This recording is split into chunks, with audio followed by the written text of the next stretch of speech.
Spoiler Sleepover is sponsored by Gore Clown Shop. Do you love all things horror? Books? Movies? Podcasts? Of course you do. Well, come on down to goreclown.com. Original artwork by an indie horror fan for indie horror fans. Use code SLEEPOVER at checkout to save 15% on your whole purchase. Oh, and did we mention? Gore Clown is the only place to get official Spoiler Sleepover merch. So don't forget to use Sleepover to save 15%. Stay indie, suckers!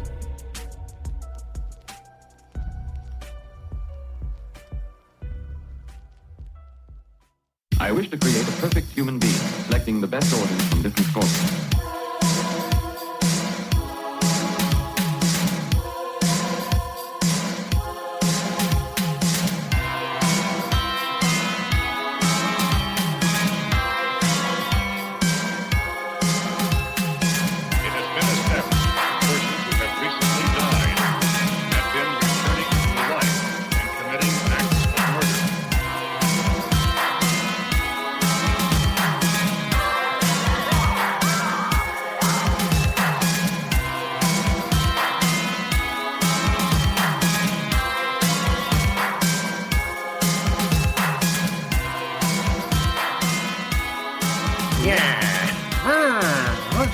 See here, look, we've got something to talk about. Hear ye. Wrong era. Yeah. Welcome to the time-traveling segment of the podcast. We're back, ladies, gents, and non-binary friends, for week 3 of October. Yeah, and we are back to talk about plastic giving birth to plastic. And boy, howdy, is this going to be a good one. We already seen it happen in Bride, and now we get to see what happens when you raise that thing. But, man, has this spooky season been great. You didn't create it, and you didn't write it, so do not be sorry. But this is a good one. I hope y'all are enjoying your October. I know we are. This has been the best. And, man, oh God, I love October. It's so spooky. How do we jump into this? I mean, same way we jump into every episode. All right. Screaming. Yeah. Woo! Rob with the bob to bang to dang. Before we get into this swimming episode, and yes, the swimming will come into play in a few moments for the opening credits. That was good. Thanks. I'm not proud of it. What's been keeping you up at night?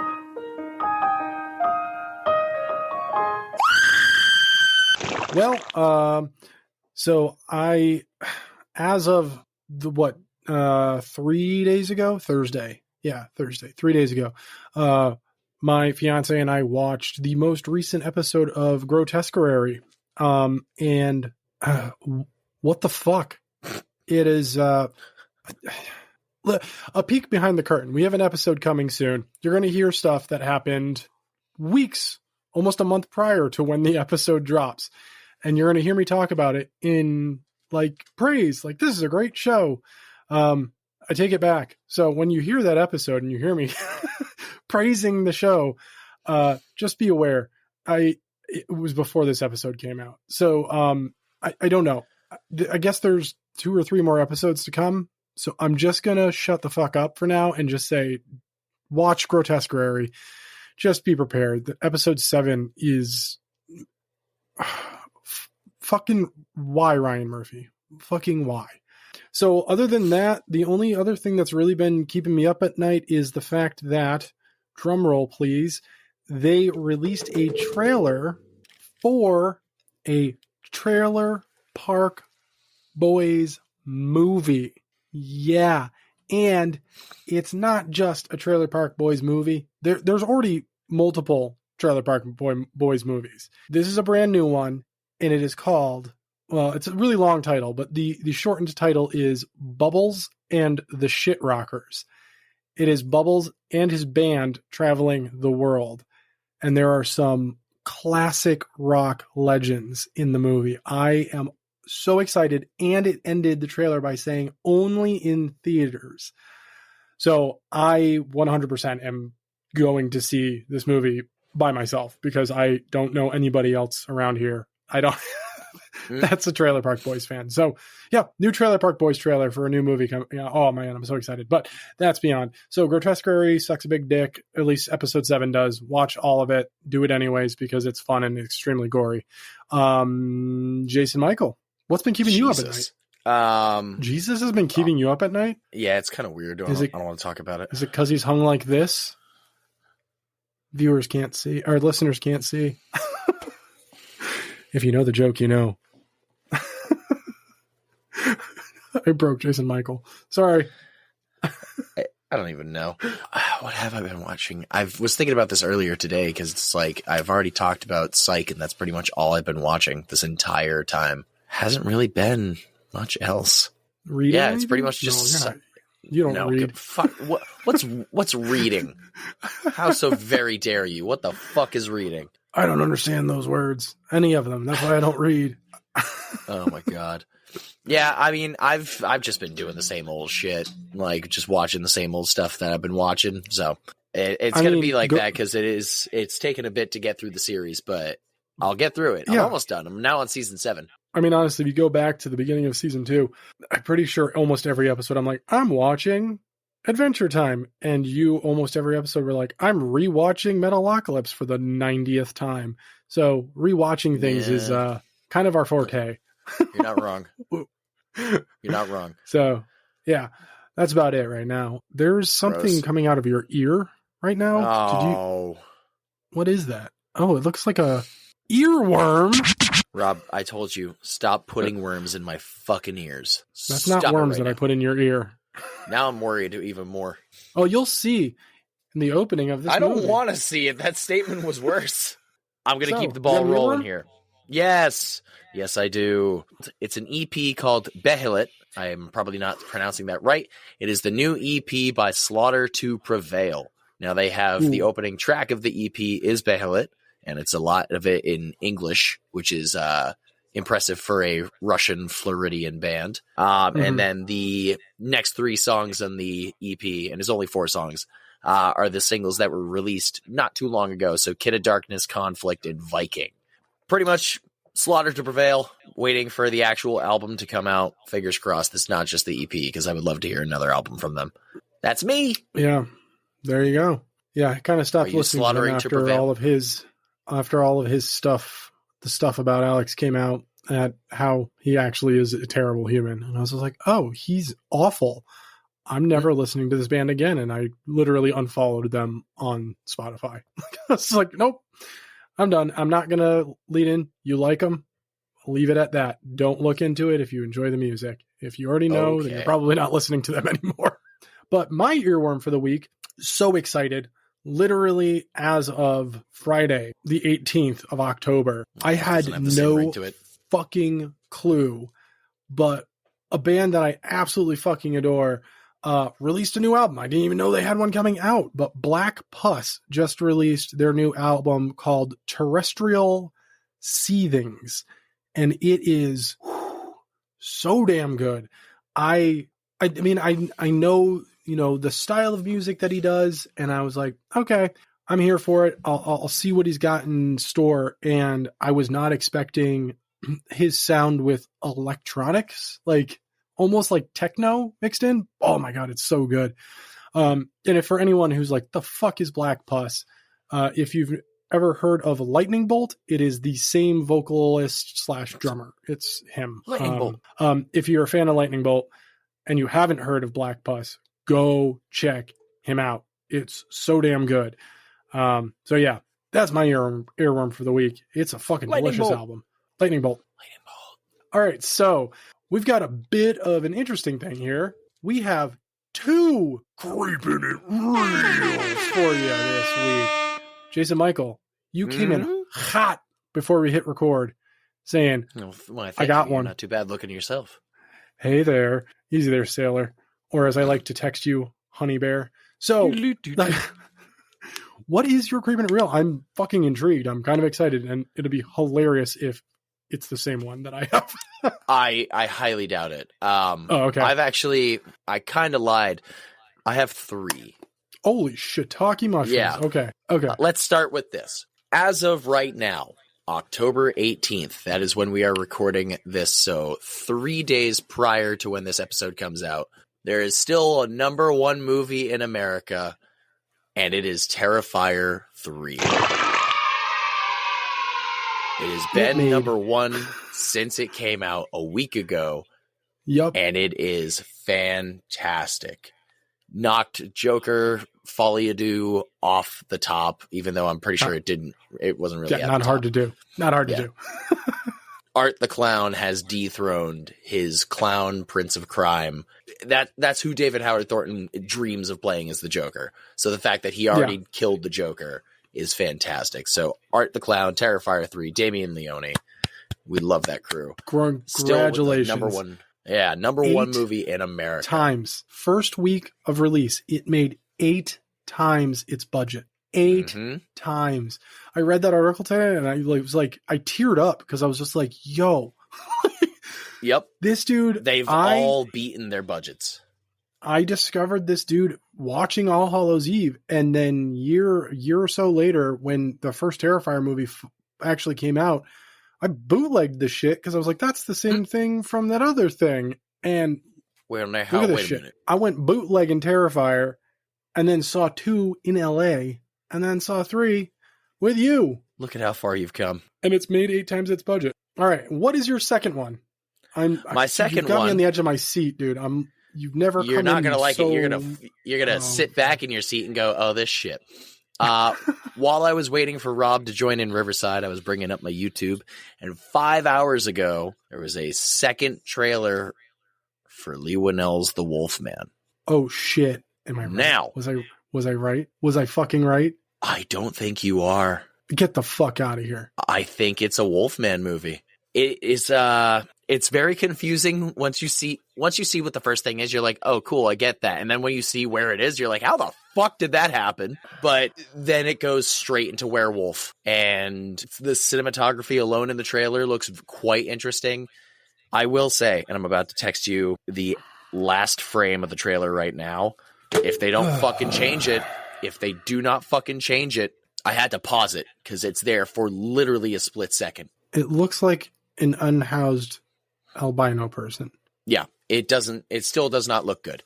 The last segment of the trailer is literally just Wolfman, and then it's very quick. It's blink and you'll miss it. But that came out a couple hours ago. I'm gonna go off of this with you for a second, and just all I'm gonna do is suggest I'm gonna watch this trailer when we're done. And probably be as annoyed as I am currently. But if you all want to watch a good trailer for a good werewolf movie, go find the trailer for the movie called Werewolves that just came out like 2 or 3 days ago. Holy fuck. All I'll tell you is a supermoon has turned almost the entire world's population into werewolves. So it's imagine zombies, but werewolves. Go watch the trailer. Dragons? It's called Werewolves. Dude, no, imagine not making shitty music. Oh. Well, I have a good one, simply just because the timing of this and the timing of the episode could not have been any better. There is a documentary coming out soon called Doc of Chucky. There has already been a Chucky documentary called Living with Chucky. But this one does something that I'm very, very, very excited about. And this dives deep into the lore, the writing process, the thought process, the ideas that never were, the ideas that will never be, the ideas that are to come, deleted scenes, missing scripts, everything. Jesus Christ. I am fucking amped. We're not going to see Bloody Rob Disgusting. For a while. Yeah. Bloody Disgusting, Fangoria, and Shudder all have their hands in this pot. So we're getting a good doc, and we're getting there's no way this isn't going to be an amazing documentary off of my favorite killer doll of all time. I'm so excited. I read the article 3 times because I was just like, give me more. Is there more information? Did I misread something? No, I didn't. I'm fucking amped. So that's coming out. I didn't see a release date for it, but it's done. So it may be dropping on Shudder at the end of the month for all I know. once I see a release date, y'all see it on our Instagram and Facebook stories. I'll drop it in there and just be like, this is when it's coming out. This is where you can watch it. But yeah, Doc of Chucky coming soon. Mucho excited. Nice. All right. Now I'm going to scooch back to the middle of my seat so I'm not on the edge of it and falling off when you tell us this last one. What is Creeping It Real? Well, not only to bite your style right there, but also to lead into this week's episode. Last night, at the time of this recording, last night being October 17th, our wonderful, wonderful superfan, Mr. Cyrene, became Papa Cyrene. He now has a wonderful, healthy little baby boy. So congratulations to Mr. and Mrs. Cyrene on your wonderful spawn brought into the world. Congratulations. There's no Mr. anymore. That's Father Cyrene. Papa Cyrene, baby. Papa Cyrene. Dude, congrats. Fatherhood is awesome. Enjoy missing out on sleep. That is awesome. He's excited. And how fitting for that announcement for this episode. Right? So, quick little dedication to the Cyrenes and their brand new seed of Cyrene. Congratulations. Seed of Cyrene. Seed of Cyrene. Woo! So, tonight, this afternoon, whenever you're listening to this, we are talking about Twilight. Did not talk about Twilight. No, I was talking about the time of day. Oh, shit. Wait a minute. Uh-oh. So, Bella and Edward. Mas problemas. Oh, man. I'm Team Jacob all the way, baby. I'm team not watching the movie. I'm not admitting my fandom. All right. Cut all of that out. I secretly like all the Twilight movies. Okay. Including the creepy CGI baby. All right. So today we are talking about Seed of Chucky from 2004, the year that I graduated high school. This is a visual title. Like, when you hear about it, it's just, there's a certain visual that comes to mind, and Well, that gets even better with the opening credits because that visual is quite literally in your face, where we get these beautiful opening credits of a white substance streaming down your screen. And so then we get a nice little shot of a fleshy tunnel and some horribly CGI'd tadpoles. We'll call them tadpoles. They're tadpoles. They're white tadpoles. They're white balloons flying sideways. Yes, they are. And and we get they turn into things. And more bad CGI, and then there's a baby. And just like that, kids, that's how babies are born. That's how voodoo babies are born. They grow real quick. They're made in Japan, as we see on the wrist of this baby. And then we get the beautiful title card of Seed of Chucky. I love this opening, by the way. It's a hat tip bringing back to the first Child's Play movie, where anytime Chucky is running around, we see through Chucky's POV. Yep. For a majority of the movie, and we get this opening, and it's a real bratty British chick, little girl, and her weirdly snooty, but don't seem like they should be parents. And she opens a present. They don't know who it's from. The best part is we never find out. Yeah, it just shows up.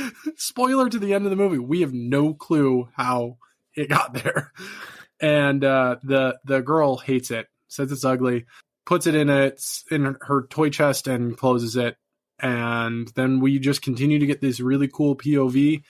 The toy chest opens, and there's a quarter of a red velvet cake eaten with a knife sticking out of it, because, of course, you leave a knife in a cake. And we see a doll hand come out in front of us, grab the knife, and head on upstairs. Now, if you have watched the Chucky television series, full stop in the middle of this, because this is a cool reference, but I also want to announce sad news.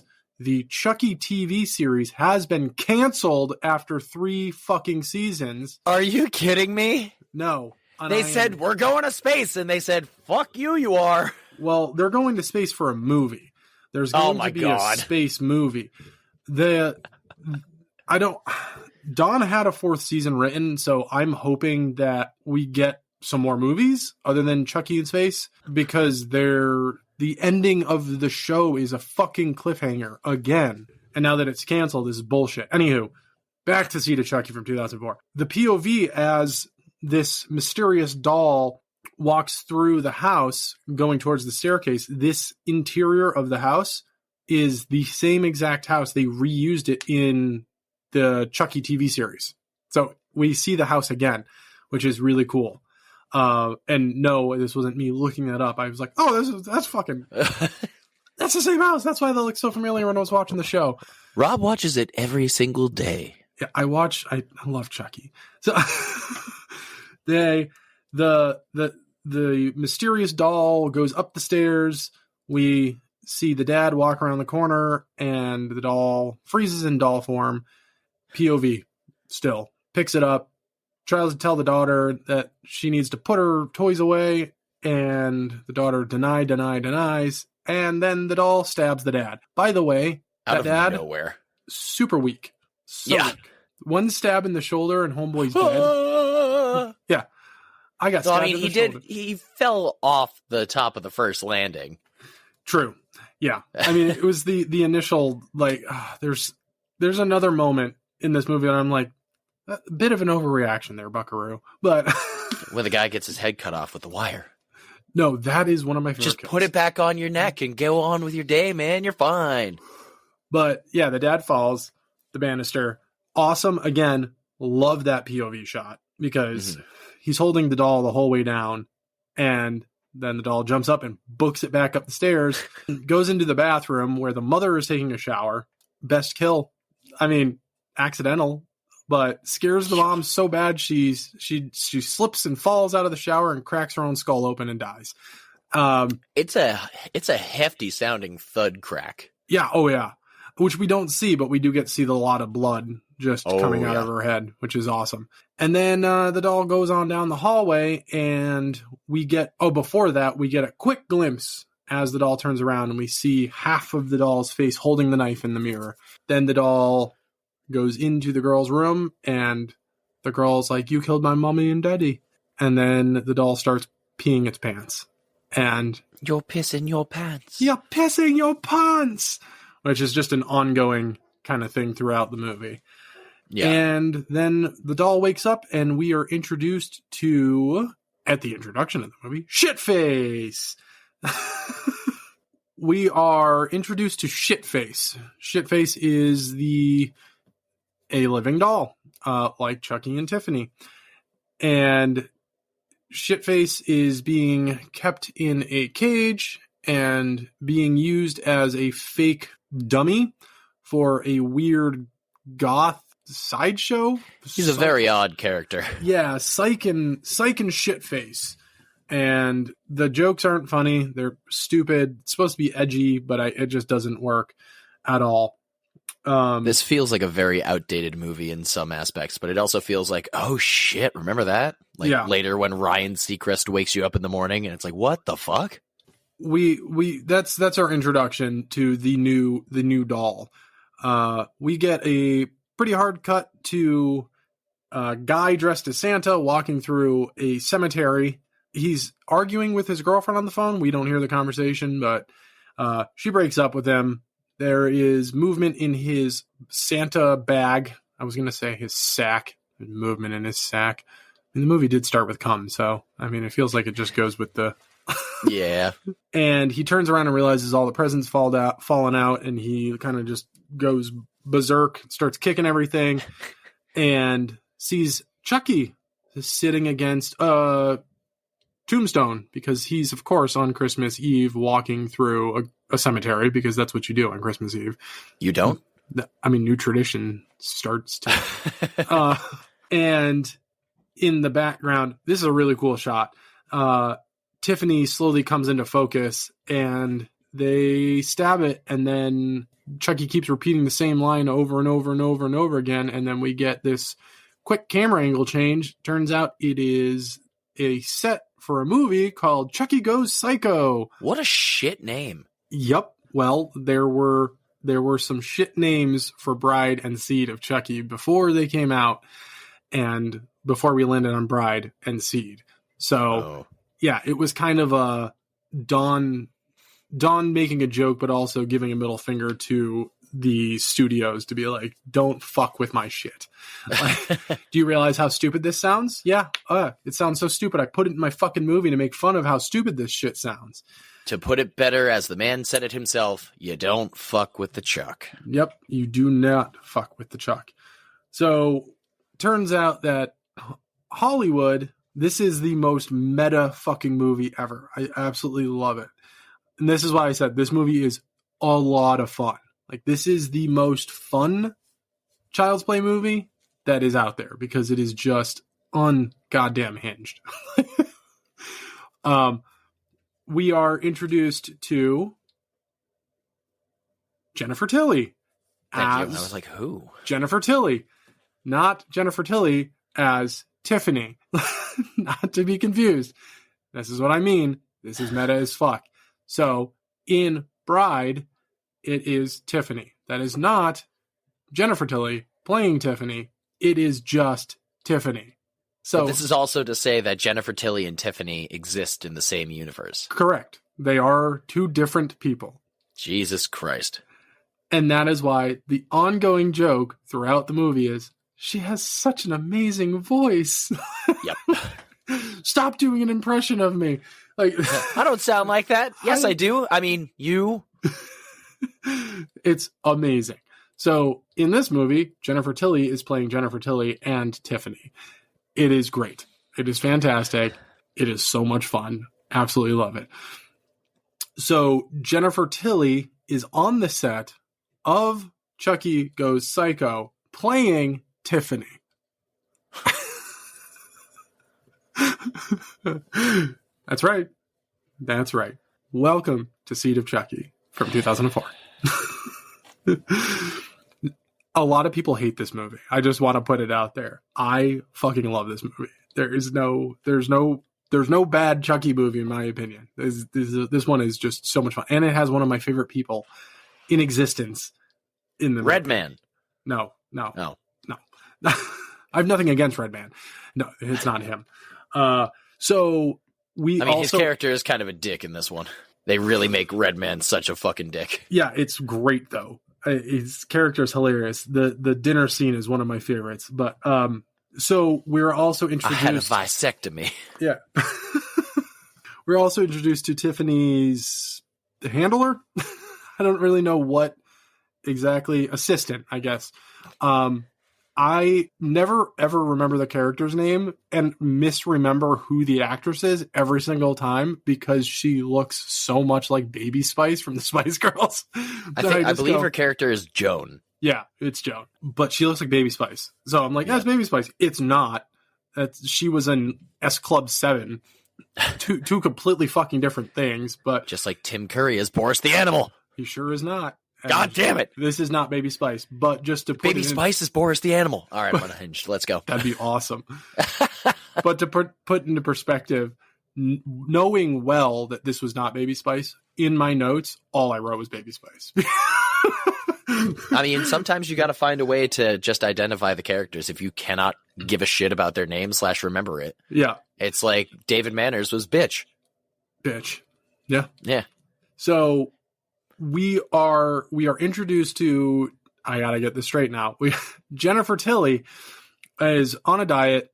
She is struggling. She's sick and tired of doing these fucking horror slasher films because that's where she's been typecast, and she's getting frustrated with it. And she finds out from her assistant that Redman is casting for a movie. He's written and he's directing a movie, and he is looking for an actress to play the Virgin Mary. And Jennifer Tilly is like, oh, that'd be perfect for me. And her assistant just starts laughing. And she's like, what's funny about that? Like, no, seriously, what is funny about that? So she tells her that, hey, get me a meeting. I want to try out for this role. So we cut back now to, as we know them so far, Shitface and Psych and Shitface has a bit of a pissing problem, is a bit of a scaredy cat, if you will, and Psych wants to make Shitface less of a bitch, I guess, is what he's trying to do by this. So he puts a rat in his cage to try and, like, kill it. Just take it out. And no, Shitface just bends over and pets it, and he's like, oh, hello. And this is the overreaction. The guy, Psych, gets all pissed and reaches in to grab the rat, and the rat bites the guy between his fingers. And it's almost like he got fucking punched or shot with a fucking shotgun square in the chest. He throws himself back across the fucking trailer so hard. Dude, you got bit by a rat. I used to own rats as pets. Their bites, yeah, they don't feel great, but I've never reacted like, ah, and just like thrown myself across the room. But this gives Shitface the opportunity to bolt to one of the most ridiculous, however they fucking did this.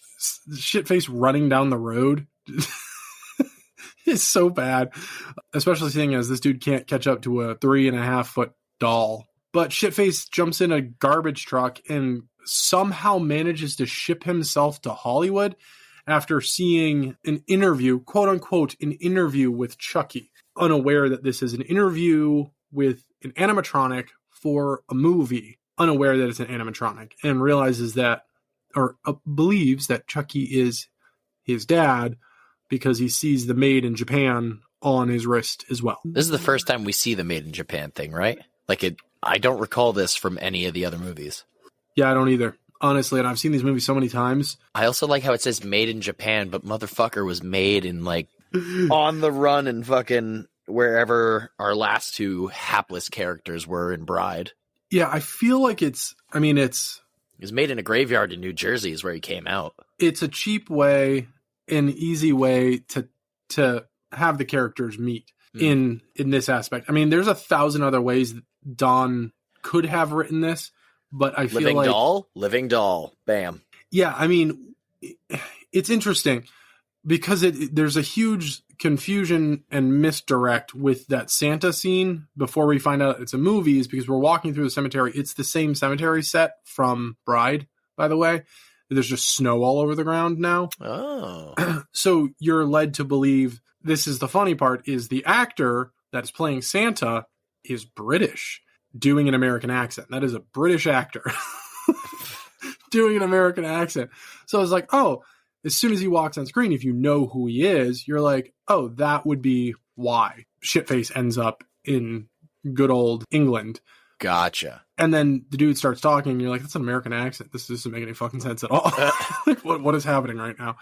So, I mean, there's 1,000 ways this could have gone to have it together. But as we know, the end of the movie, Chucky and Tiffany are both dead, and the seed, if you will, kills the detective, or we're led to believe kills the detective. So we still, even at the end of the movie, we have no idea how Shitface ends up with a British guy in England in the first place. Like, it makes zero sense. We do get like a little bit of backstory.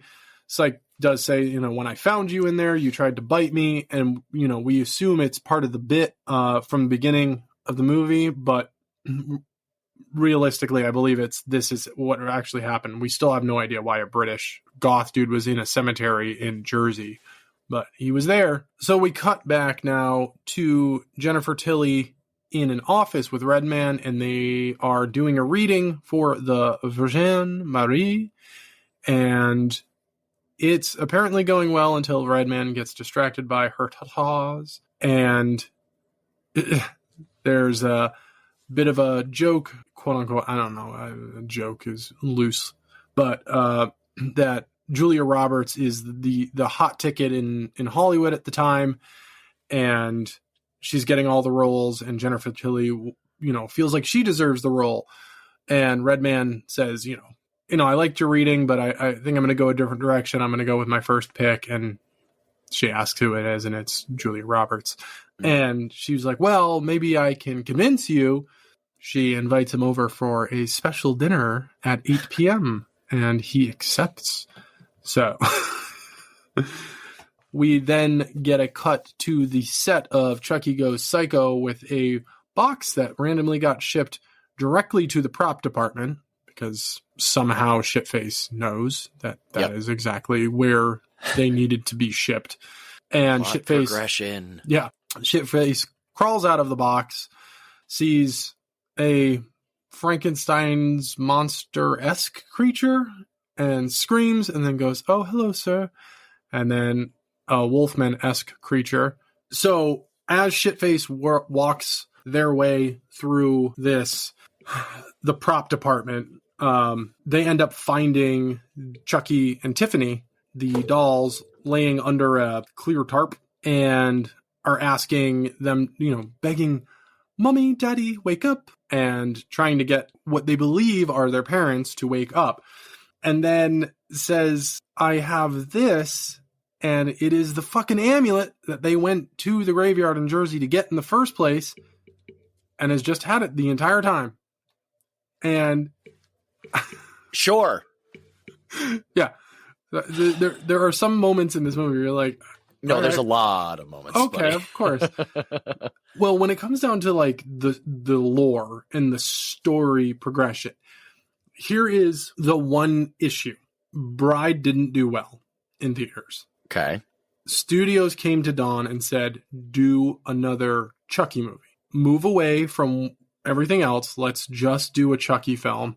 And that was the Chucky Goes Psycho. Fuck you. No. So we see that Shitface has the amulet and says, "It's got a phrase on it. What is this? Our family motto?" Technically. Seriously. Yeah. Oh my God.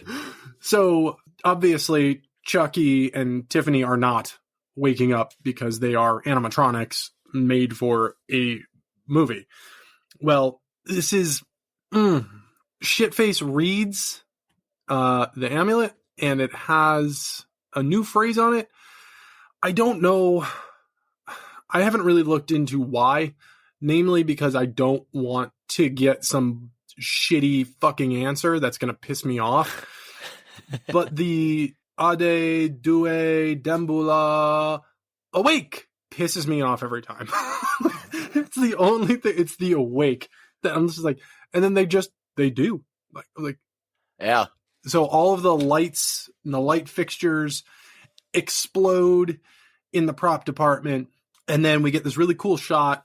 I do like this shot a lot. It's pretty dope, of the close-up of Chucky's eyes, and they kind of snap alive a little bit. And then we get the veins coming through, which is super cool. And then we do the same thing with Tiffany, and that's really fucking cool. And then they wake up, and Chucky's out, and just is like, "Jesus Christ, look at this guy. He's fucking ugly." And then they ask what his name is, and he says Shitface. And he's just like, Chucky again, just like, "Oh my God." And asks where they came from. We get the made in Japan birthmark, if you will. And then Chucky realizes, oh, Snapdragon. Except for, big problem here, that made in Japan that's on Chucky's arm. Keep in mind, this is not a good guy doll. This is an animatronic created by a studio for a movie. This is not a possessed good guy doll. See, that kind of possibly answered my question, but then this seed came out before he was that animatronic. Correct. Unless they repurposed the bodies. That's what I was thinking earlier. I was like, how did they fix Tiff from all the burns? Right. And there's huge, huge differences, too. When you look at Chucky and Tiffany in this movie, they're smoother. Yep. Even, like, as the movie progresses, if you've watched it as many times as I have, when they first wake up, all of Chucky's scars and everything are very, like, clean looking. But as the movie progresses, especially if you pay attention to his, exposed fleshy eyelid, it becomes more grotesque as the movie goes on. Like, it's such a subtle thing, but it does progress. The wounds become more, like, curled out instead of just, like, clean cut like they are when he first wakes up. You can see more of his skull throughout the progression of the movie. Like, he, as we know, with the possession, the longer they stay in that body, the more human that body becomes. So we get more of that, including the last shot with Chucky in it in the movie. He looks more flesh-like, not so plasticky. Plot hole. It's a bit of an issue. But anyway, this is now Tiffany and Chucky finding out that this is their child. Does not work well with the name Shithead at all. Nope. And so Chucky gives the name Glenn. Give you a strong name. Yeah. And Glenn isn't the first strong name I would go for. Not at all. Like, it's not a strong name whatsoever. I mean, Glenn Danzig actually that's a strong name. It's the last name that's strong.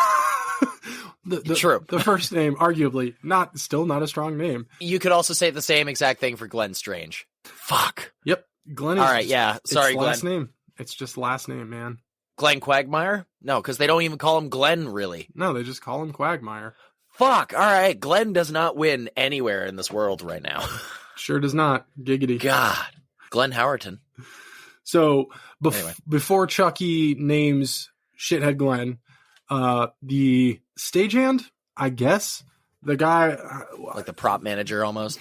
There you go. He seemed to be working with it. Yeah. Comes in and grabs Tiffany to do some work on Tiffany, unscrews her back. We see that it does bring her some pain, showing that already the transformation has affected in some way, shape, or form. And we get this really cool shot when he takes her back plate off, where we get to see internal organs, basically.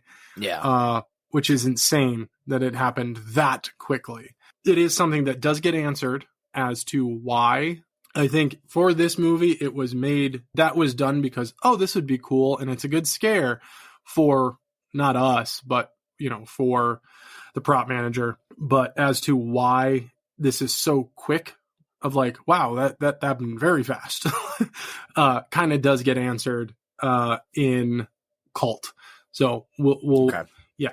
Don Mancini really did a lot of backpedaling and cleaning up to try to try and make up for some of the plot holes that Bride and Seed made.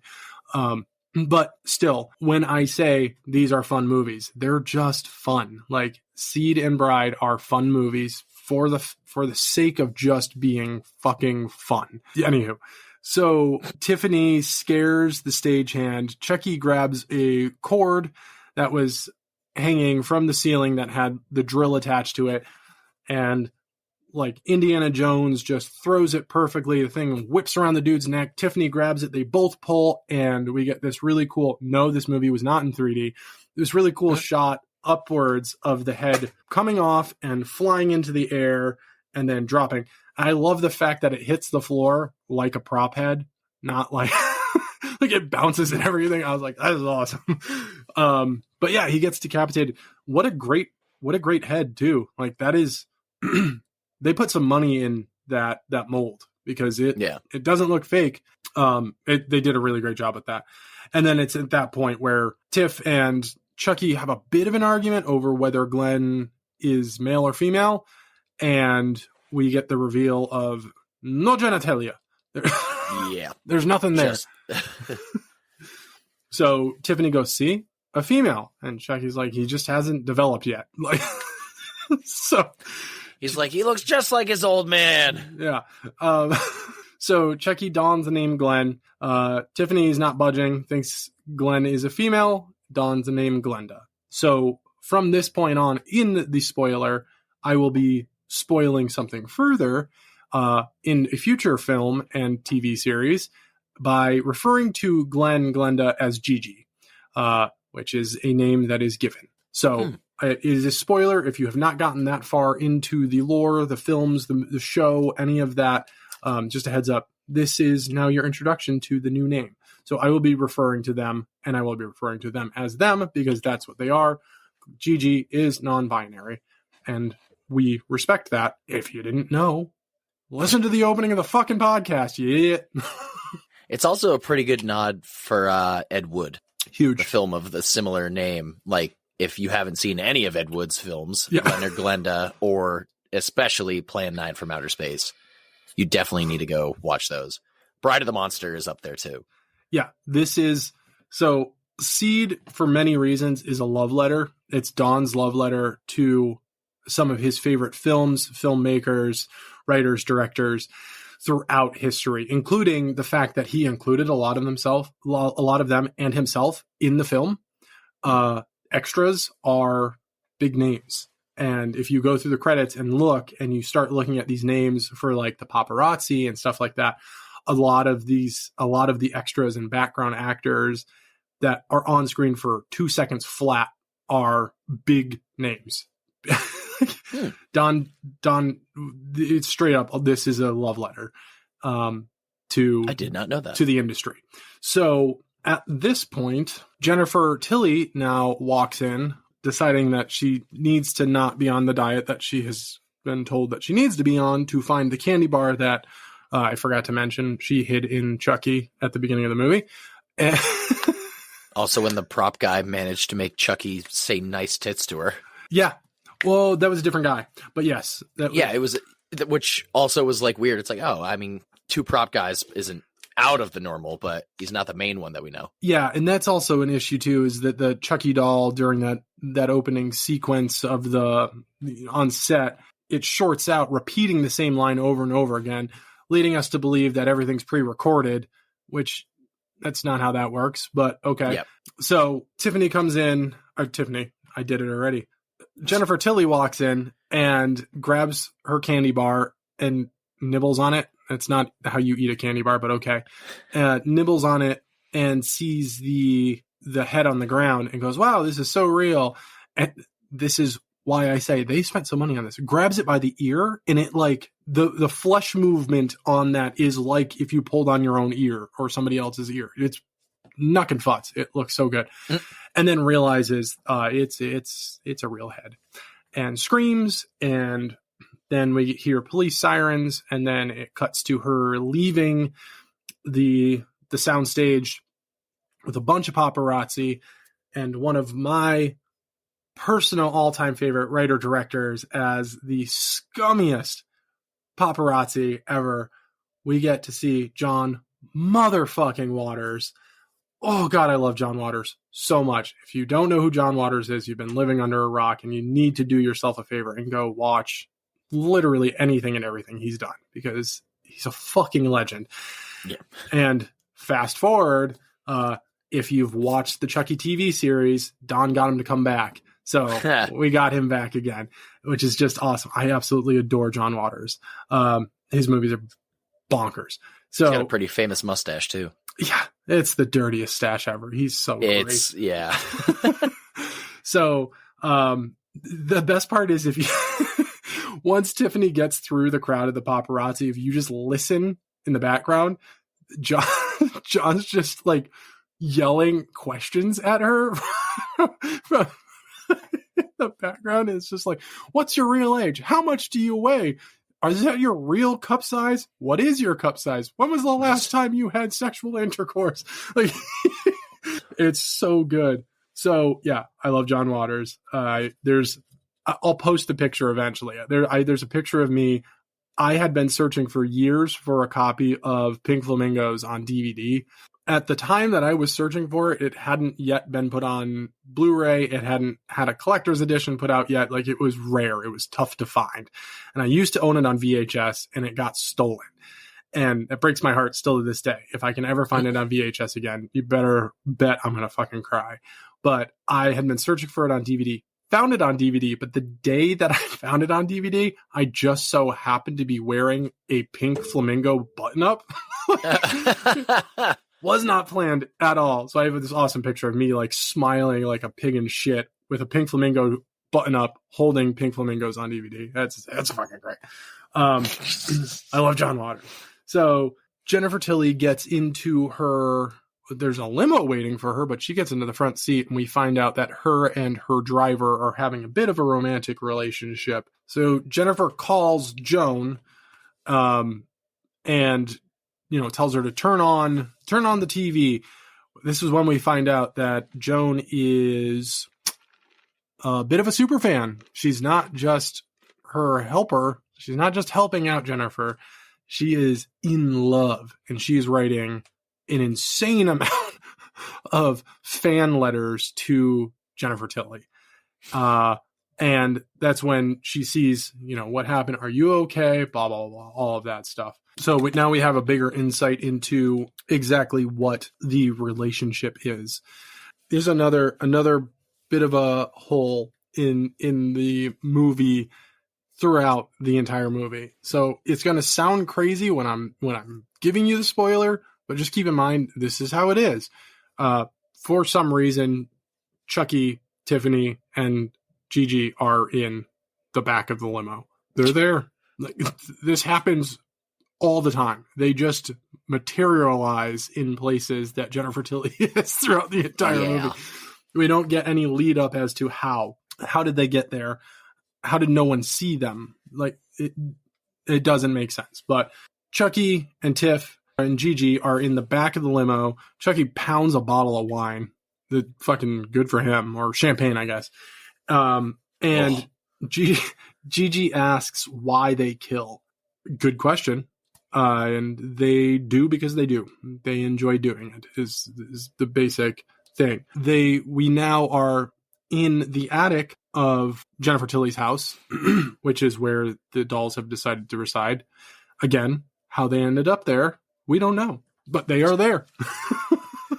With the questioning that Gigi has about killing, Tiffany decides, now we have our child's here. It's time to turn over a new leaf. We need to stop. Like, we need to stop killing. Chucky obviously pushes back and then finally just goes, okay, fine. Well, we'll see how long that lasts.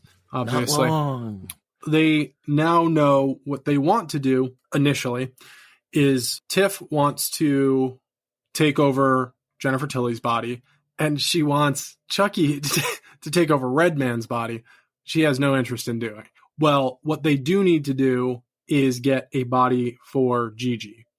And so the only way to do that, so that Gigi's no longer a doll and is a human, is to impregnate a human. And herein lies yet another issue.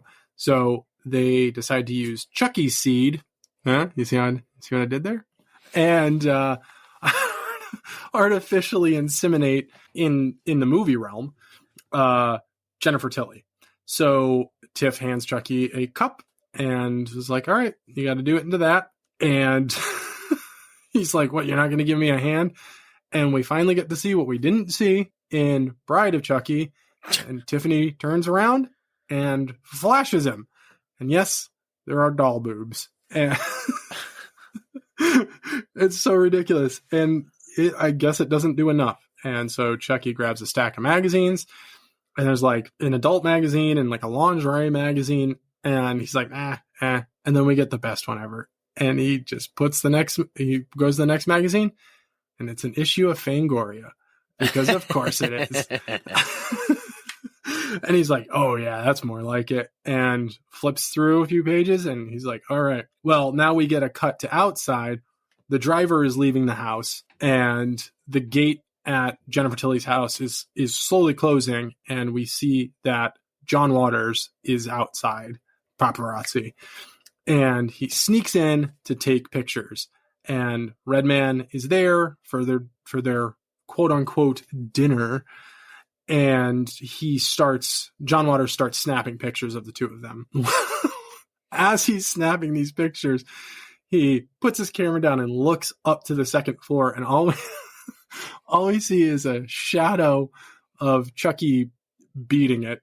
And John just goes, a masturbating midget? He's just like, oh man, God bless the little people, and starts snapping pictures of that. Well, he goes back to the couch where Redman and Jennifer Tilly are, and we see Tiffany's head pop up behind the couch. And he's like, what in the world? He's like, this is freaky. And snaps some more pictures. Well, Tiffany had grabbed one of Jennifer Tilly's E Awards for Best Improved Actress. Yes, I don't even know if E Entertainment Network exists anymore. But I don't think so. It just dates itself even further. The fact that Redman was the hot shit in 2004. So, so Tiffany bashes Redman over the head after Redman forcefully grabs Jennifer Tilly's head and pushes it into his lap. That's rape, brother. And that alerts Jennifer to something going on. And this is when Tiffany decides, fuck it. I'm just going to reveal myself. to her and shows that, yep, I'm a living doll. Here I am, and we're going to do things. We're going to get what we want. And then Jennifer turns around to run away, and Chucky's just standing there with his cup half full. Yep. And just says, what am I supposed to do with this? This is a weird fucking movie. And so Jennifer runs off again, and Tiffany had drugged their champagne, and neither of them drank it. So Tiffany gives Jennifer the option. She says, we can do this the easy way, holding up the bottle of champagne that has drugged in it, or the hard way, and holding up the same trophy that Jennifer had won. And Jennifer screams and turns to run, and Tiffany yeets it at her head and knocks her out. A lot of quite head impressive trauma. of a throw. Oh yeah, it's great. So now we get a cut from that to Chucky telling Glenn, I did not missay it. This is how he pronounced it. This is how he approaches him in the situation. Goes to Glenn, my son, and says, we're going to go hunting.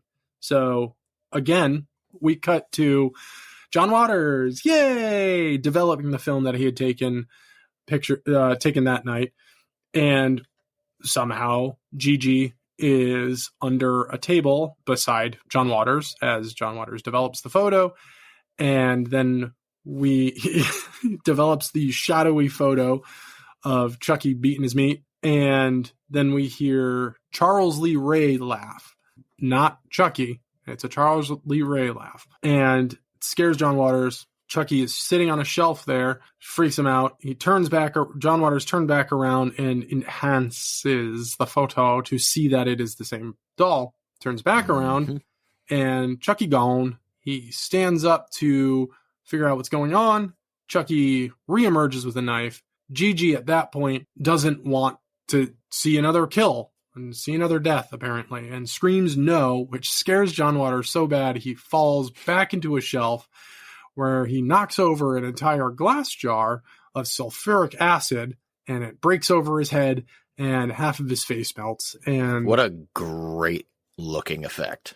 It's really cool. It's a mix between practical and CGI. So, and it was done very, very well. I like the slow motion turn. They tracked the initial melt very well, I think, especially for 2004.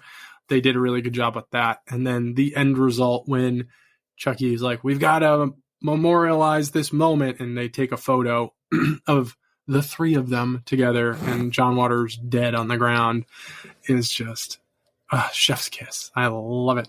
All right. So we get a cut back now to Jennifer Tilly and Redman in bed together, both waking up, not remembering the previous evening. Neither of them know anything.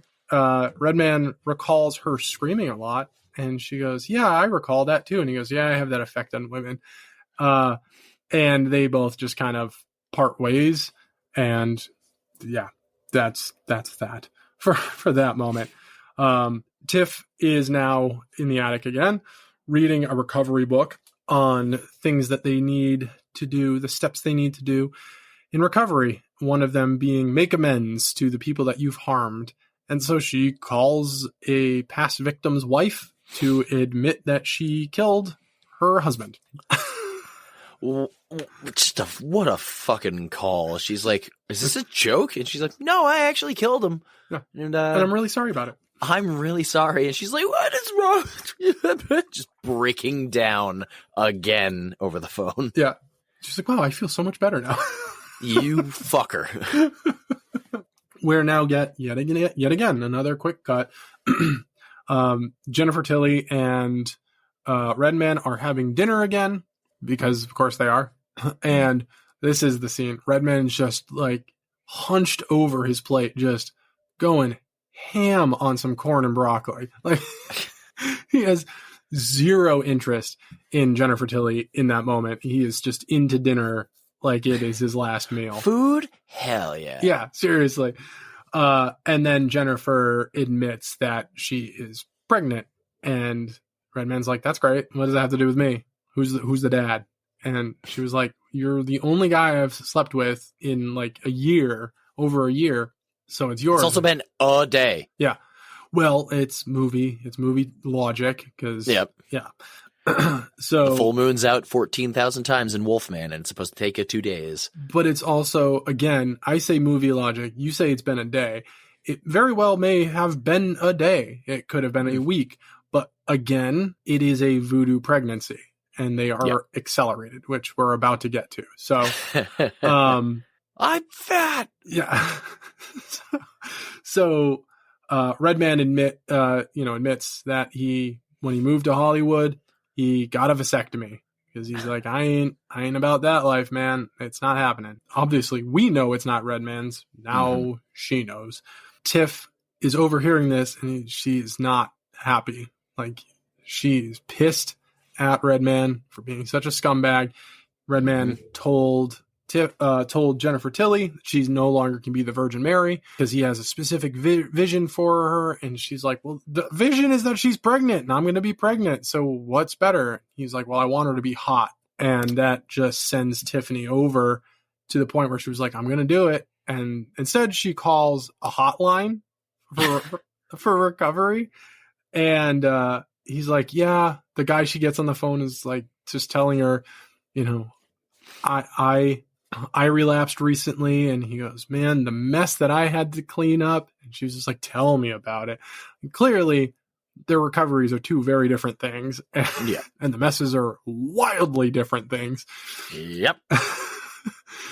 But he does say, just remember, Rome wasn't built in a day. And that it was just a little slip. Yep. And that gives Tiffany just enough to go, it's just a slip. And Jennifer... big fucking slip. Yeah. Jennifer gets a phone call, leaves the table, goes off, and we can hear in the background the conversation that she's having is she's being informed of John Waters being killed, that he's dead. Mm-hmm. And why she's being questioned is beyond me, because what the fuck would she have to do with it? Like, that's the only other issue. I was just like, why is she being blamed? Because it sounds like she's being blamed for it. Like, where were you? She was like, I was here all night and I was with Redman. Like, what do you mean, where was I? At that moment, we hear something. Redman moves his plate, and it's a glass table, and looks down, and lo and behold, there's Tiffany, and she stabs him in the panos. Just stabs him right in the dick. I'm talking about a vasectomy. There's your vasectomy right there. Yeah, it's a full packagectomy. All gone. And then Jennifer is leaving. She's like, you can let yourself out. Yeah. Redman drop dead. Yeah, buddy. And he does. Mm-hmm. He hits the table so hard with his head that it cracks. I love that shot because it's so dope. And then we get this awesome shot below the table where Tiff is like pulling the knife out and all of his intestines are falling out and on the floor and they're steaming. Oh, I love it. Still to this day, it's like one of like it's that small little detail, those steaming innards. So yeah, Gigi is there and witnesses the whole thing. And we get this first little cool, something's not quite right with Gigi, and their eye starts to twitch.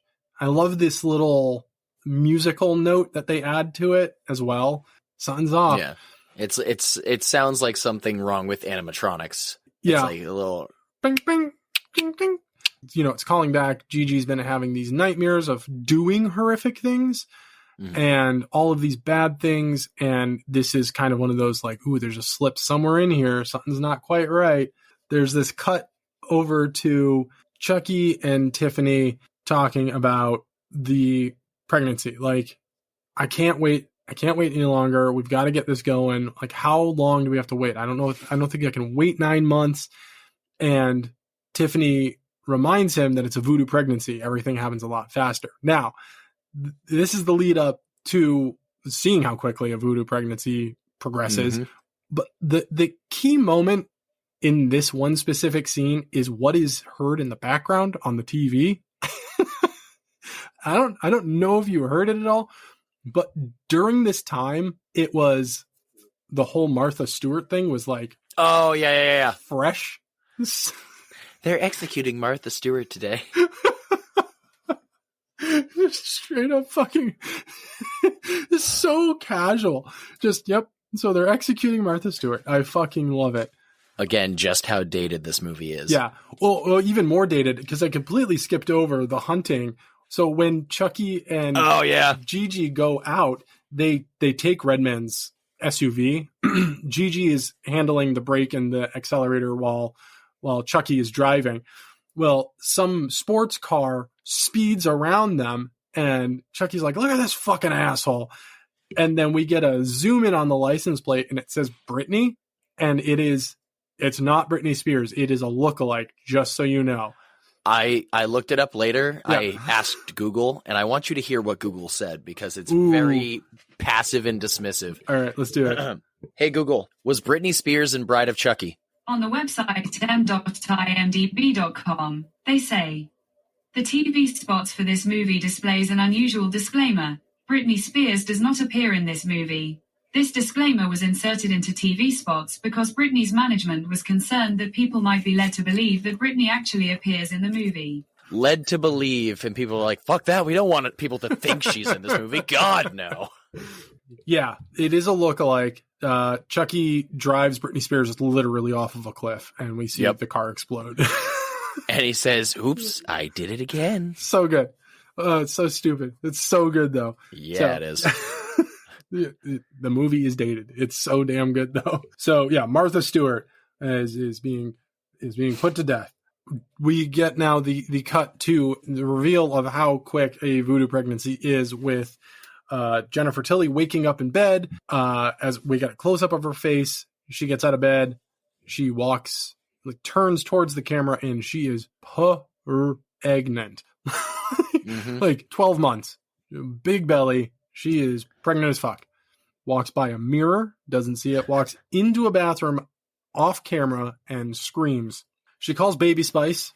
And well, before that, you hear the scream and it quickly cuts back to Chucky and Tiff and he goes, oh. And then yeah, it's quick. So she calls and says she's fat, and turns out, nope, she just preggers. So this is the big turning moment in, at least in my opinion, and why certain aspects of this movie may not have aged well and definitely date itself. But this moment in the movie that I'm about to go into really resonates heavily with the younger generation now, and really gave a lot for Dawn to work with when it came down to doing the TV series, in including more of the LGBTQAI plus community background into the characters and making this like an inclusive show.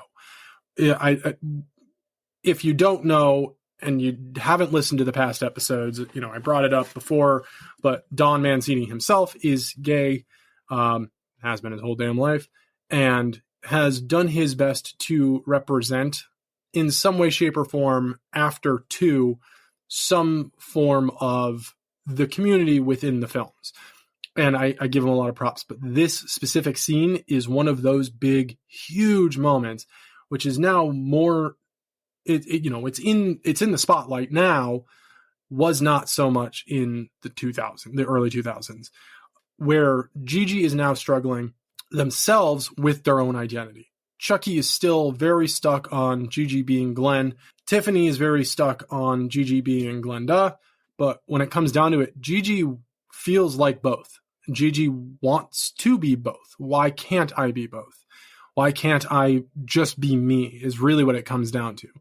And when it comes down to the non-binary community, that is very much the same feeling. People have their own identity and want to live that identity. Whether they are born male, born female, present male, doesn't necessarily mean that that's who they are. That's why non-binary people choose they, them pronouns, because they are who they are. They are just themselves. They do not see gender as something to be identified by. I don't need to have a penis, or I don't need to have breasts to be male or female. I can be who I want to be because this is who I feel comfortable being. And so aside from the fact that this is a hokey, ridiculous, over the top, crazy, bonkers, stupid, plot hole filled slasher film about killer dolls, there's also a lot to be said within this film about identity and finding oneself.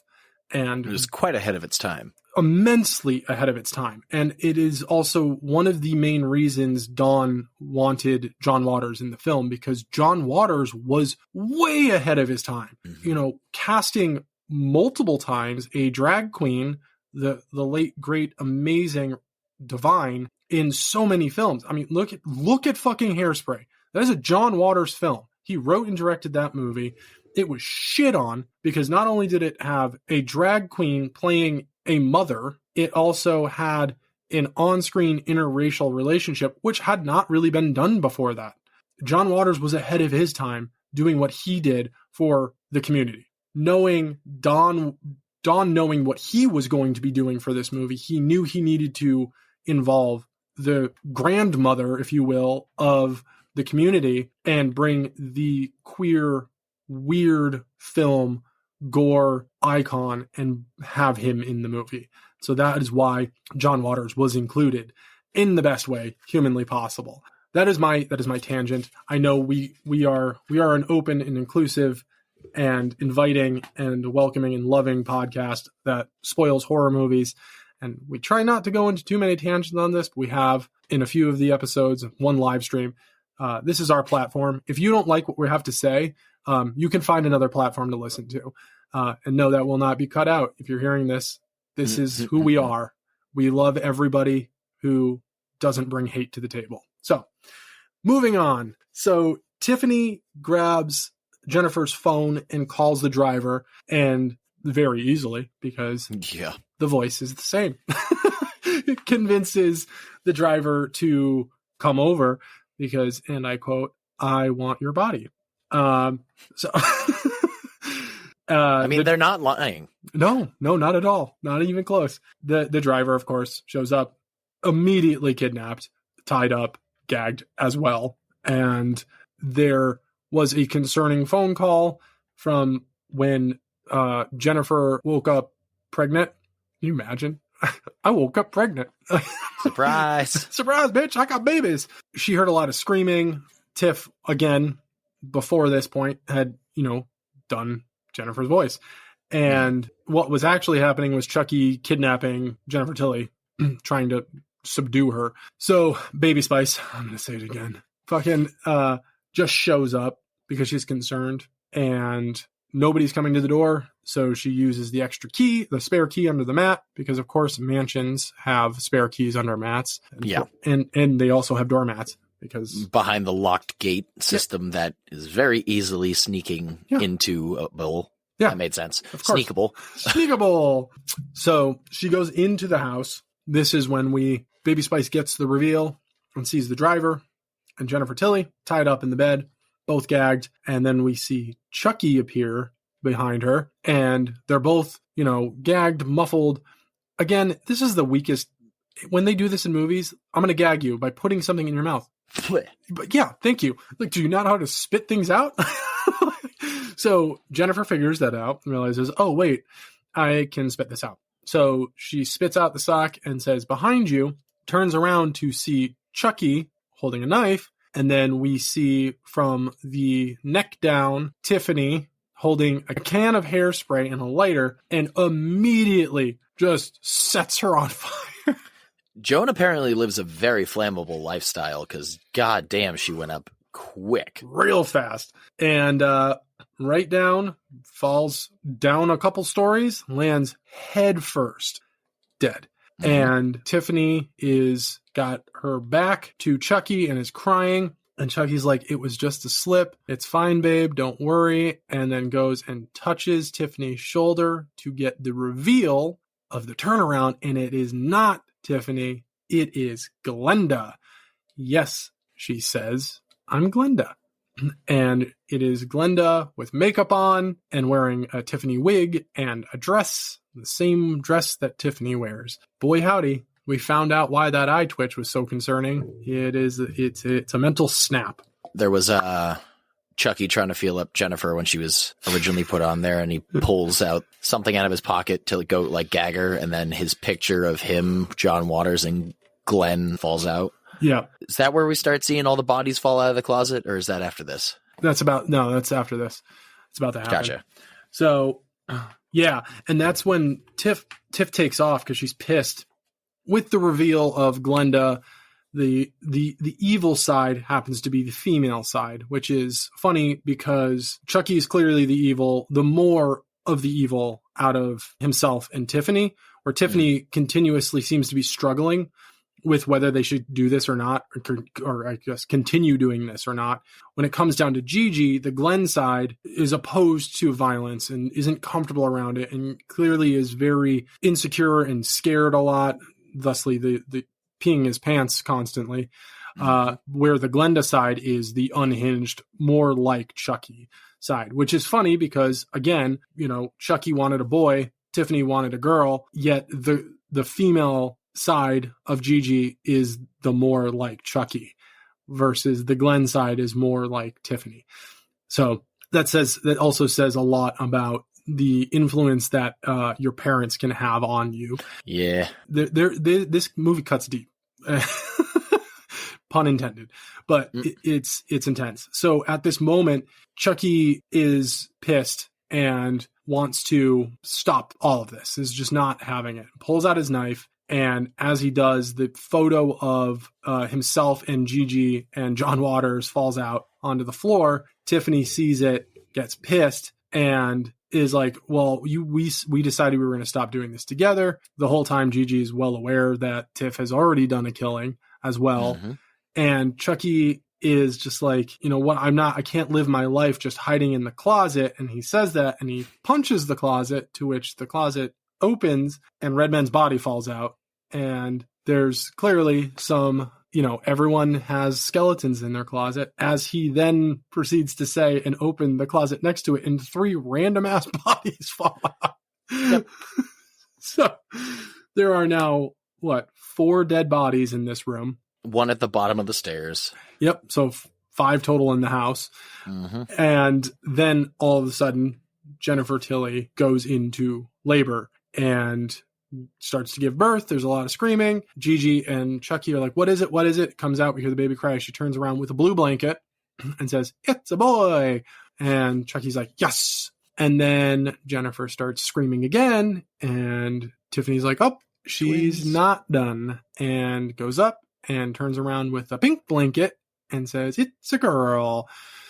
So at this moment, Chucky has the amulet, and Tiffany's like, all right, it's time to do this. Let's go, so that you'll become the chauffeur. I'll become Jennifer Tilly. Mm-hmm. But now we need to figure out which one Gigi wants. Are you going to be a boy or a girl? Tiffany realizes at this moment, well, there's 2 of them, and Gigi clearly is in between. Wants to be male, also wants to be female.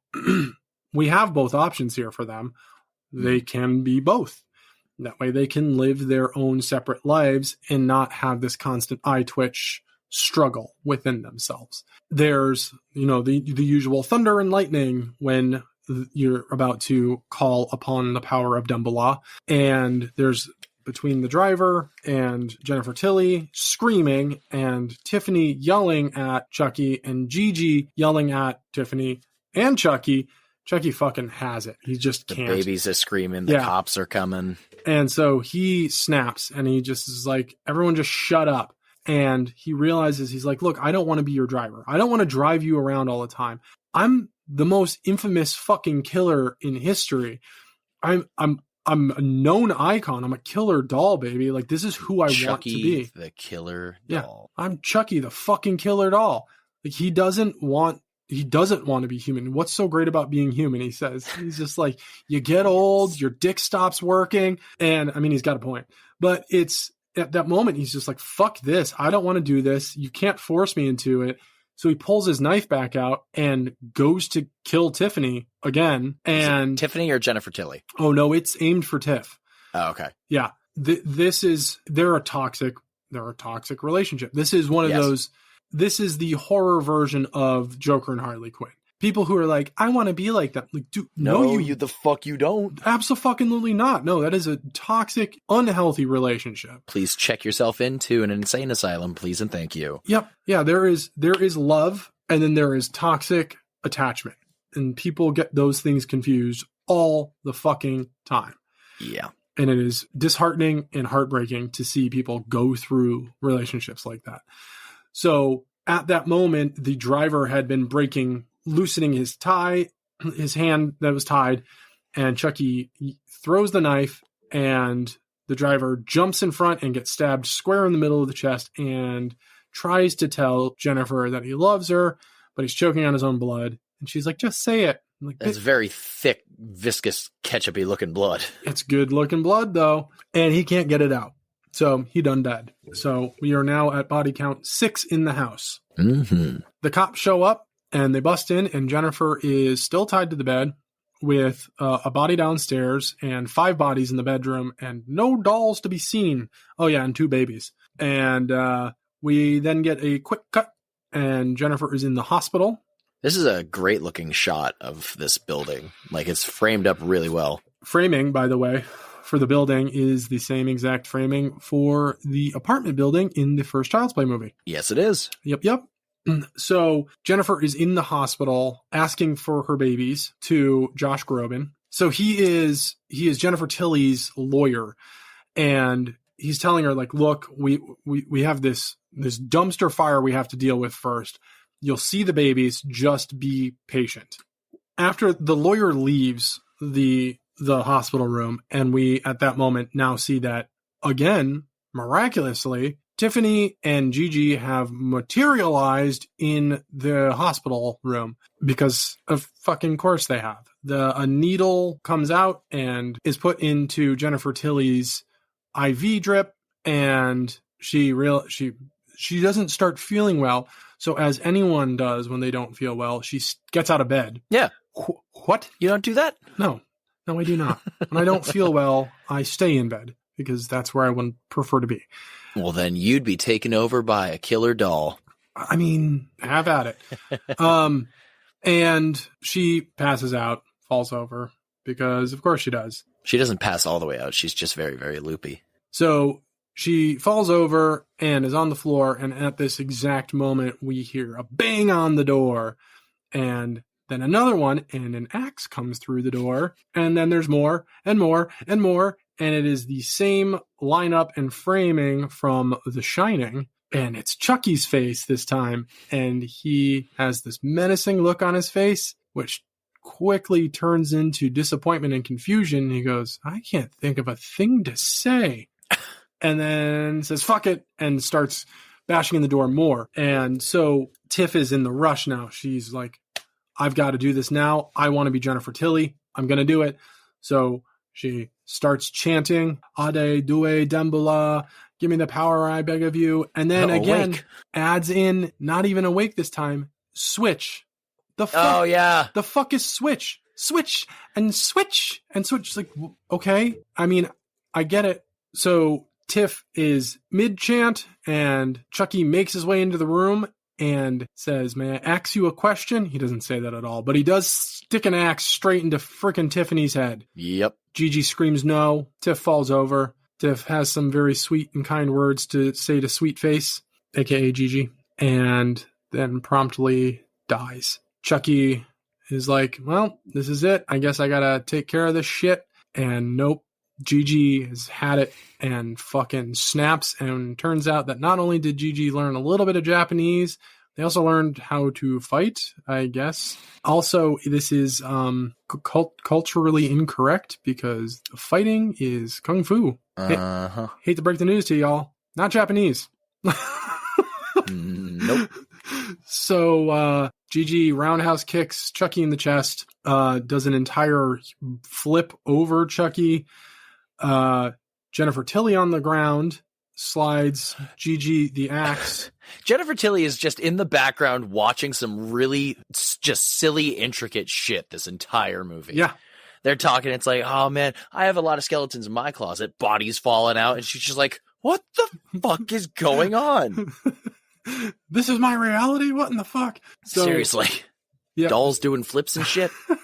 She slides Gigi the axe. Gigi axes Chucky in the chest. Chucky falls down. Chucky is just being Chucky, the same way he always is at the end of every single one of the movies. He's just pissed that he knows he lost and he's gonna fucking die. And Gigi loses their goddamn cool and cuts off Chucky's left arm, then Chucky's right arm, then Chucky's right leg, then Chucky's left leg, and then finally Chucky's head. And drops the axe, and Gigi starts crying because both of their parents are dead and they still just don't know who they really are. And it's hard. It's hard. It's honestly, not even ashamed to admit it, every single time, for as ridiculous as this movie is, that moment makes me tear up a bit. It's like, look, I'm fighting all of these demons, literally trying to simply find my place and find who I am. And anything and everything that can go wrong has gone wrong. And I have gotten no closer to finding who I am and finding inner peace with myself. Yeah. And that sucks, man. Like, it's tough. So Jennifer Tilly consoles Gigi and just rubs Gigi's chest and tells them it's going to be okay. And it kind of is, because it cuts to a black screen that says 5 years later. And we see Jennifer Tilly in her house, and her housekeeper says, I don't like that girl. She scares me. Mm-hmm. And then says Glenda's name. And turns out Jennifer Tilly isn't Jennifer Tilly anymore. Jennifer Tilly was not Jennifer Tilly after the and switch. Chucky killed Jennifer Tilly because she was inside the Tiffany doll. And Tiffany is now Jennifer Tilly. And it gets better because Gigi is now the twins. Gigi is Glenn. Gigi is also Glenda. And Glenn is still Glenn. And Glenda is still exactly what you think. And so Jennifer Tilly has the Tiffany doll with the sewn up axe wound on the head sitting on their shelf. On her shelf, the housekeeper goes, I don't like that thing. She scares me. Jennifer says it's just a doll. And the housekeeper goes, I wasn't talking about that. I was talking about Glenda. And so the housekeeper decides that she's going to quit. And she goes, well, if you're going to quit, then fuck you. And beats her to death with the Tiffany doll. And she starts bleeding from one hit real quick. Very fast. The entire time, Glenda is outside looking through a glass door in the background. And both Glenn and Glenda have the worst red hair you've ever seen in your life. And Glenda got the teeth of the doll. Yep. It turns out that it is Glenn and Glenda's birthday. And that's why there's a bunch of people gathered there outside. Tiffany calls Glenn over and says, you have a gift. And Glenn asks, from who? With the worst voiceover, because that's clearly not that kid's voice. No. And there's a card, but it doesn't say who it's from. And so Glenn grabs it and just takes off with the box. It's large, not too large, but it is a larger box, and opens it up, and it is Chucky's arm. But how? And as if possessed dolls weren't a suspension of disbelief enough, the disembodied arm chokes Glenn, and then it cuts to black and the movie ends. And that, ladies, gents, and our non-binary friends, is Seed of Chucky from 2004. Now, we'll get into the rating soon enough, but I have a feeling I already know where your rating is. So, and I'm going to shock you with mine. But on your first time watching Seed of Chucky, not rating style, we're not going to do the rating just yet. What were your feelings? Like, how did you feel about it? What was the experience for you watching for the first time? Honestly, there were some good parts in it. There were some funny parts that I was okay with. And by no means am I a massive Child's Play fan or anything like that. But at the same point, it's like, I've seen, like, 1 is tremendous. 2 is great. 3 is less than, but still pretty good. This one just didn't do it for me. That's fair. Like, I don't know. I didn't really feel connected to anything in any way in this movie, really. No, it makes sense. I mean, I had warned you ahead of time. These two are the more divisive films out of the series, for sure. Like, these are the two that everyone is split down. There's no middle ground. There's no one like, oh yeah, it's okay. No, it's people either love Bride and Seed or they hate Bride and Seed. To be honest, a majority of the people that I know and respect their opinions on horror films, they don't like these. And that's fine. I mean, I like them for what they are. It's the subtext, what the movies stand for more than anything else. I think out of the two, arguably, I think Bride is the weaker of the two because it doesn't offer too much other than don't go to where they're screaming. Like, just stay the fuck away. This one has a lot to say. And I stand by that. I won't get, obviously, we got into it a bit. This one definitely has a lot more to say. So on that, let's jump into the rating. On a scale of 1 to 10, God bless the little peoples. How many God bless the little peoples do you give this movie? I'm standing by the fact of it's like there was some good stuff in it, but it wasn't really enough to give me a good rating. My brain was saying 3. Okay. That's right around where I thought you were going to land. I thought it was going to be between 2 and 4. So yeah, like, I mean, yes, the stuff that, like, the real deep context stuff that is what the movies stand for, it's tremendous. And it's, again, but way ahead of its time. There were parts in it where personally I was just sitting there going, what the fuck is going on at this point? And it wasn't like one of those fun, what the fuck is going on? Like, if you watch Terrifier and you're sitting there going, Jesus fucking Christ, I don't know what it is, but I love it. For me, it was like, I don't know what's going on. And that's the only thing I can focus on is trying to piece things together in my brain. Yeah. Yeah, no, for sure. It's funny too. It's just how it is. It's the movie jumps so much, and it's the reason I give my score. So out of all of these, it's a struggle because of so much what the movie stands for and what the movie's saying is so loud and it's so ahead of its time that it deserves a higher rating for that, but because of the plot holes. You said this was 2004, right? Correct. Yep. Fuck, 20 years ago. Yep. Because of the plot holes and the no explanation as to how the trio are getting from place to place and how they're setting up shop in an attic and stuff like that. Those things really do drive me nuts about the movie. Ready for the low one. It's a 6 for me. I do love this movie. I don't want you to take the rating that I'm giving it as anything but love. I love all of these movies, but the plot holes and the awake and switch piss me off. Like literally it angers me. I understand the switch because they're switching bodies, but it fucking angers me to no end. This seems very similar to last week's episode about The Mummy, where it's like, we still love these movies, right? But some of them are just stronger than others, and The Mummy and Seed, unfortunately, were not the strong contenders. Correct. Yeah, it's tough. I will sing the praise of Don Mancini until I'm blue in the face. This one was definitely, he knew what he was doing, and it was to just appease the studio, but also mock the studio as hard as he possibly could and still give a good movie. Is it the best? Absolutely not.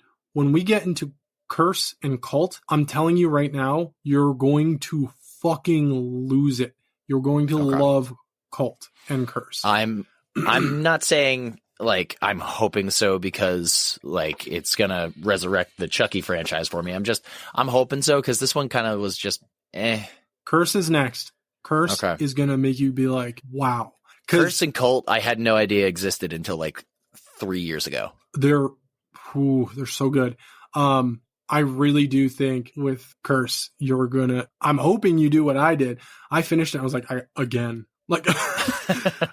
I need one more watch because it was that damn good. But it really did in many ways resurrect and rectify a lot of the issues that Bride and Seed brought up. Cult does the same thing, and then the series fixes in a way what Cult set up.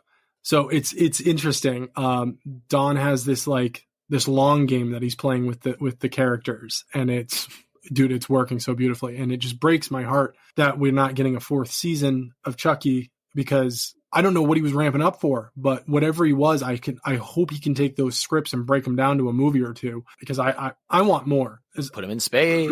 I mean, that's happening no matter what, but I doubt he was going to send him to space for the show. He did say it was a movie.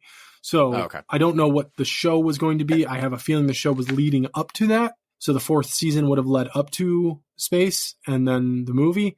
But I mean, I just don't know. So Bloody Legend of the Week. I'm going to forego giving Don that again to give the god grandmother of all things smut the bloody legend of the week, and that is going to John Waters. 100% is going to John Waters. I again, this is another writer-director that I will sing my praise to for as long as I can. As long as I'm taking breath on this planet. John Waters is amazing. He's done so much for the underground film community, for the queer community. He's just an amazing human being as a whole. He's hilarious as fuck. And honestly, without John Waters, Troma wouldn't have a home. Troma wouldn't have much of a voice. He kind of laid the groundwork for what Uncle Lloydie ended up doing and continues to do this day, where John Waters has kind of stepped away from it for a while. He's doing his own thing. Bloody Legend of the Week is going out to John Waters and his melty face in this movie. I completely forgot about his kill in this movie, and you're like, and his melty face? I'm like, wow, hurtful, rude. He's a handsome fellow with a dirt stash. It's okay. Yeah, that's a I took a drink of chocolate milk mustache right there. It's 100%, and it's intentional. It's his signature. He just used some eyeliner and called it a day. Yeah, you're just like, is that a mustache? What is that? Oh, it's so good. Oh my God. Now that we have gotten through Seed of Chucky from 2004, we only got two more. And I feel like I've kind of sort of talked enough about the series, but maybe we'll do a little series supercut episode or something like that, just to like fill in between the three seasons to be like, and this is where we're left off. But until then, Jason Michael, what are we talking about next week? Well, seeing as unfortunately this is our third week of October, we're coming to an end in the last full week of October. Next week, we're bringing on a guest. Yeah. We're going to talk with our friend Dominique. We're going to talk about the start of my final big favorite of my top three. We're talking about Halloween 1978. And you're definitely going to want to listen to that one because there's a nice little secret at the end of it. Yeah. Don't want to miss that. Until next week, sleep tight, suckers.